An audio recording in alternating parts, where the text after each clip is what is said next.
Hello again, Internet. It is I, your casual Canadian critic here, and Happy Mario Day! Hello, this is Chris from the future speaking.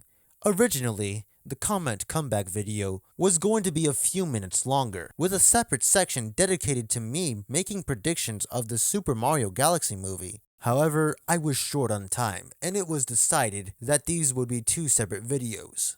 The video you are about to see features unused footage that was originally intended for the previous video. It also features newer dialogue and audio that elaborates on what to expect from the upcoming movie. I really hope this clears things up, because I'm not going to explain it again. But without further ado, let's play the video. As for now, I'd like to discuss my thoughts on Mario's upcoming adventure. And oh boy, what an out-of-this-world adventure this movie will be. Not only do you have characters from Super Mario Galaxy, but also characters from Super Mario Bros. 2, Super Mario World, and Super Mario Sunshine.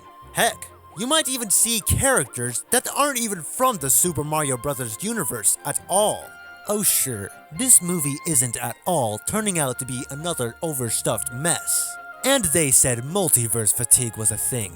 Now, I really want to bring up the biggest conundrum that I have with this movie moving forward, and that is, how faithful will this new movie be towards the game that it's based on? And I believe the short answer is, it will be more faithful to the sequel of the first game than the first Super Mario Galaxy. Aside from its fun, innovative gameplay, Super Mario Galaxy is also well known for its harsh story elements, as reference to the characters being sucked into a black hole in the end, but also most significantly with the tragic backstory of Rosalina, who lived all alone in the world after her mother tragically passed. After one day where she discovers a broken spaceship, she also discovers the Lumas, and after fixing up the spaceship, she was able to travel the universe and build a family out of the Lumas. And despite Rosalina herself not having much personality, this really hits hard. Now compare that to Super Mario Galaxy 2. Story is almost non-existent in that game, and is replaced with more content, more planets, more fun abilities, and of course Yoshi, Everybody's favorite character who was teased at the end of the first movie. Even though I stated before in the previous movie that the group passes by a flock of these critters in the travel montage. meaning this reveal isn't all that special. Oh, but those weren't all green Yoshi, so it doesn't count. Well, excuse me, princess, if it's not the iconic green velociraptor with running shoes that you all know and love. But to be frank, aside from their colors, they all pretty much share the same personality. I am so looking forward to the amount of mental gymnastics these people will try to pull in the comments section once I get around to reviewing the next movie. It is pretty hilarious that the characters act like they never seen a Yoshi in their entire life. So some dinosaur just shows up and he's now part of the group. And knowing that this movie is probably going to cram in at least 400 more characters from different games, The movie being based on Super Mario Galaxy 2 seems more likely the case. you could argue that this is the same situation as with the Lego movie, featuring multiple characters from different franchises, and you'd be right. Except for the fact that the Lego movie also had a substantial story and message to deliver, and wasn't just overstimulating eye candy for the weak-minded. And need I remind you, this is from Illumination, by the way. They are the overlords of bare-bones storytelling. It's all the more apparent seeing that Miyamoto is back as a producer on this film, because of course Mario is nothing without his sweet papa. And it's very clear to me that Miyamoto is more of a content provider than a story provider. I explain more, but a YouTuber by the name of Arlo best details the history of Miyamoto preferring gameplay over storytelling. I don't know, maybe it's just me. Maybe I just prefer a more meaningful experience. Which is why I was pretty disappointed to find out that Arlo ended up liking the Mario movie anyway.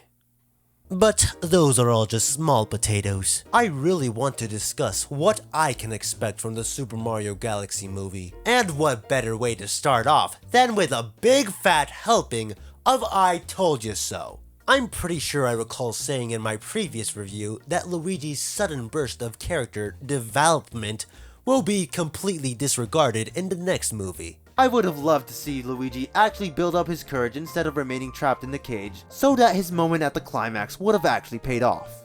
Just wait, Luigi will resort to being a coward again in the next movie. Not a scared guy anymore.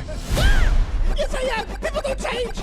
Sure, you could argue that he has more moments of valor in the film, as seen in this one ad, but of course, we'll have to wait and see for ourselves. And after watching the most recent Nintendo Direct, I can pretty much piece together what quote-unquote excuse for a story this movie has to offer. Seeing as Rosalina is barely in any of the trailers, the filmmakers might be doing either one of two things. They're saving her most iconic scenes for the film's release, or her screen time will be severely limited. Although, I wouldn't be surprised if they have it both ways. My guess is that Rosalina will be seen at the beginning of the movie, reading her storybook to her collection of Nintendo exclusive Star plushies, and then be immediately captured by Bowser Jr., one of the main antagonists of this film. Yeah, don't let that first trailer fool you into thinking she's a badass. I suspect Princess Peach will have the plotline of returning one of the Star Plush advertisements to their mommy, who's been taken hostage. You see what I mean by taking direct story beats from the second game? Along the way, she has some unfinished business with some old foes, that being Wart and his goons. Will this movie be able to flesh out these two girl boss wannabes a little more? My cards are on highly unlikely. But what about our main duo, the Mario Brothers? Oh, I can almost pinpoint exactly what they're going to do with them. Yes, Mario and Luigi are together again, just like the actors said they would. And this time, they're on the run from Bowser Jr., the future heir to the Koopa throne. He's looking to rescue his father and return him to normal size again, but I'm guessing Bowser also becomes a much more terrifying beast much later in the movie. From that point on, he's still the size of a pet turtle who has to share a pocket or two with Mario. Oh, but on those travels, they come across a new companion, that being Yoshi. And so, I imagine Mario will have this special bond with his green pal with amazing abilities, and Luigi will be left in the dust. Luigi becomes jealous of Yoshi, and tensions begin to grow between the two brothers. It eventually gets to a point where Luigi ends up uttering something along the lines of, "If you like Yoshi so much, maybe you're better off with him as a brother than little old me." And knowing that Illumination isn't very top-notch in the pacing department, I believe the conflict between the two brothers will last in 3 minutes or less.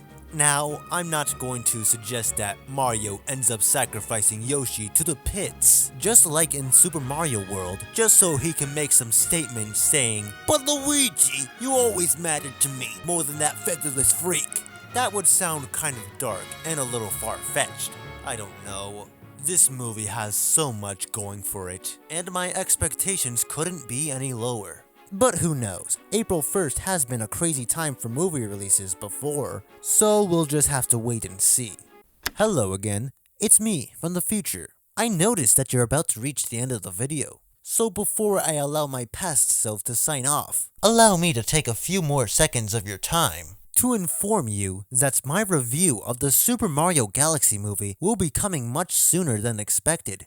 No delays, no setbacks whatsoever. It will just pop right out of nowhere. And if this movie is exactly as I expected, I won't hold back on saying I told you so once more. So brace yourselves, I could come at you any moment. Back to you, Chris.